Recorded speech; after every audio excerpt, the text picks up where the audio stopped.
Okay, first off, I'd like to thank Tom for sharing this setup filter. It's it's pretty awesome. I mean, anyone who takes the time to watch the setup video, the head fake video, I think should really be able to walk away with some money in their pocket. And I just want to share with you the last two trades here that were done over the past 2 days. And as you can see, it was on a half size contract, and this is what it generated. So I'll just quickly walk through what I was looking at and how I put this together. Okay, here's a chart showcasing the first trade, and actually I'll just quickly go into the setup. I started watching the video on the 14th and of the head fake, and decided to use it with trend lines. I'm not too familiar with how Tom is setting up his trades exactly, but basically what I did on the 15-minute Euro US dollar is I just took the high point here on the 15-minute chart and drew in a trend line. And these points here are actually the head fake setup, or the head fake filter programmed to give me a little indicator. And so as you can see, there's a lot of potential head fakes going on, but by combining it with the trend line, it really makes a difference. I think as Tom went through in the video, that as it approaches, I guess, a support or resistance, and you really start to pay attention to what the head fake's doing. So here's the trade.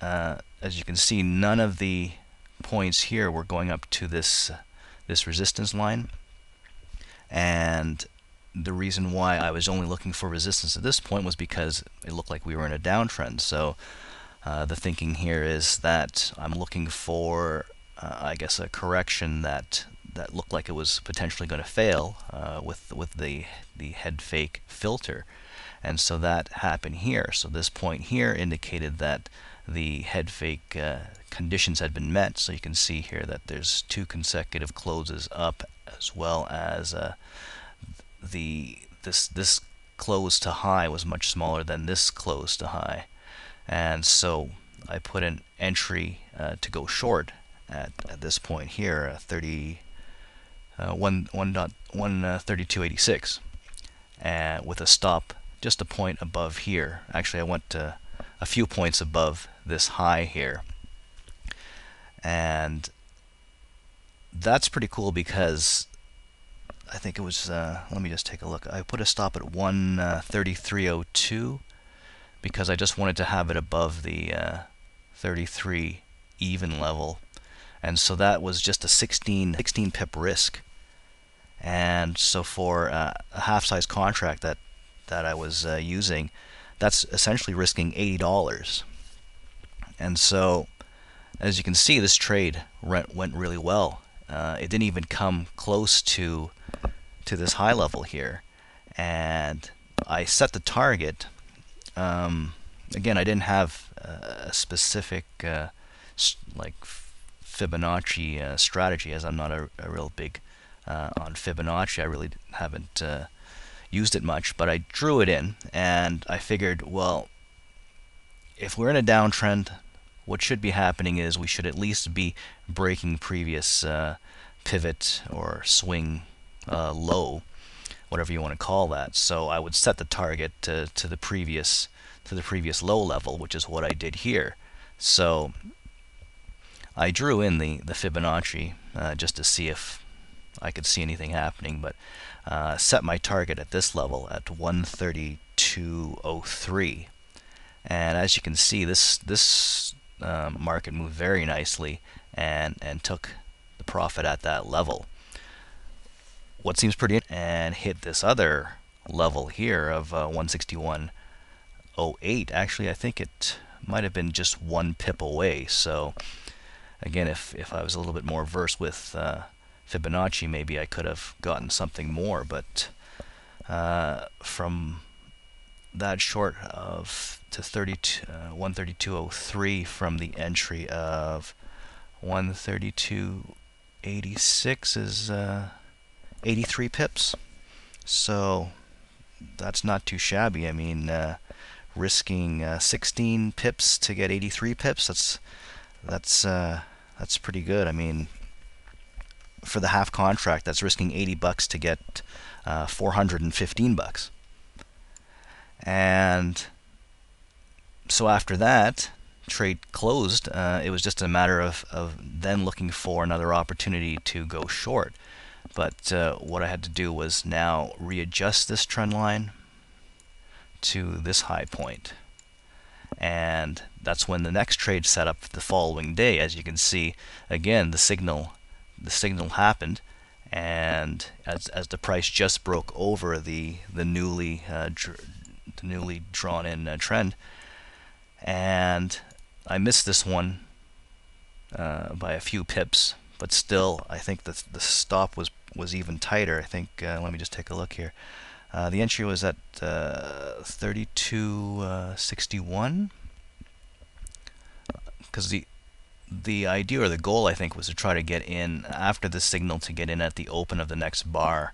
But as I said, I missed that by a bit. But still, this was a very tight stop. I think I set this just a pip above that high for a 9 pip stop.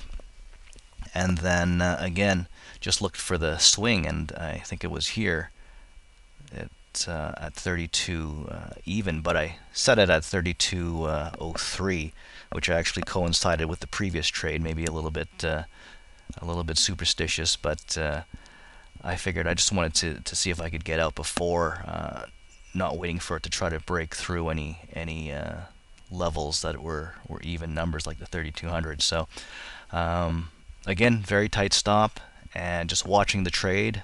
I was just watching it as it progressed, and I guess there was a lot of confidence in having the trade on, because again, you got the trend line, and then you've got the head fake filter, and I guess there's some degree of confidence feeling they're going to proceed upwards.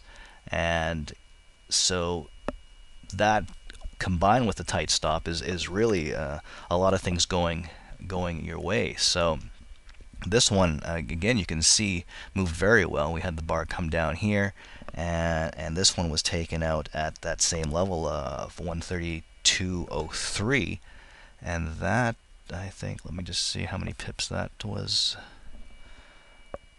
That worked out to about 58 pips. So risking 9 pips for 58 pips is really unbelievable. That's like 5 times. 5 times there. And so the $45 that was risked on the half contract generated, how much did that generate? I don't even have that in front of me. Oh, $290. So these two trades put together on the half contract did $705 in 2 days, and in 2 trades, essentially risking $125. So you can do the risk reward on that. And as a final thing, you can see that even after readjusting this trend here, that was the last trade I had taken on this. Again, I guess if you watch for them getting close, whether you set some kind of parameter as to how close you want it to the trend line, it looks like there were still opportunities to make more trades. But as I said, I was just introduced to this a few days ago, and just saw the opportunities in this downtrending market to apply it. So I definitely think anyone who is seeing this video should check out the free head fake video before it disappears. But I think Tom's pretty crazy for sharing it, but at the same time I thank him for sharing it. So I hope you guys who found this video interesting, and as I said, check out the head fake video.